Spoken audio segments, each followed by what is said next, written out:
शिष्य लवकुश, आज सुनो ताड़का वध की कहानी। गुरुजी, यह ताड़का कौन है? शिष्य लवकुश ताड़का सकेतु यक्ष की पुत्री थी, जिसका विवाह सूर्य नामक राक्षस के साथ हुआ था। यह अयोध्या के समीप स्थित सुंदर वन में अपने पति और 2 पुत्रों सुबाहु और मारीच के साथ रहती थी। उसके शरीर में 1000 हाथियों का बल था। उसके प्रकोप से सुंदर वन का नाम ताड़का वन पड़ गया था। उसी वन में विश्वामित्र सहित अनेक ऋषि मुनि भी रहते थे।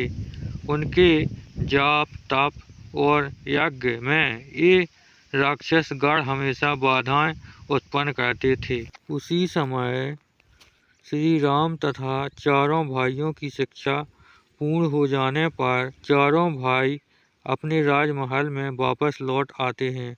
उसके कुछ ही समय पश्चात महर्षि विश्वामित्र राजा दशरथ के महल में आते हैं तथा राजा दशरथ से कहते हैं कि उन्हें श्री राम चाहिए ताकि उनके यज्ञ तथा अनुष्ठानों की असुरों तथा राक्षसों से रक्षा की जा सके।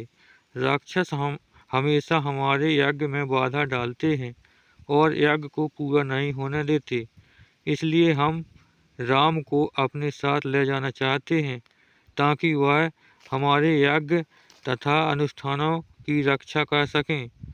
श्री राम तथा लक्ष्मण विश्वामित्र के साथ उनके आश्रम में चले जाते हैं, जहाँ पर विश्वामित्र श्री राम को बुलाते और बताते हैं कि एक राक्षसी ताड़का उनके हर यज्ञ में विघ्न डालती है तथा उसका विनाश करना आवश्यक है।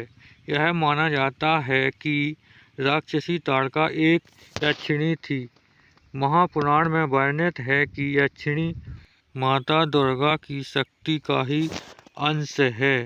इसलिए श्री राम और लक्ष्मण विश्वामित्र के साथ राक्षसी ताड़का के निवास स्थान पर जाते हैं और उसको ललकारते हैं। ललकार सुनकर राक्षसी ताड़का बाहर निकलती है और इन पर हमला करने लगती है।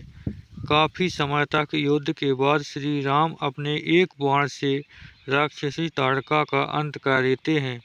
उसके बाद विश्वामित्र श्री राम और लक्ष्मण को अपने आश्रम में ठहर जाने के लिए कहते हैं।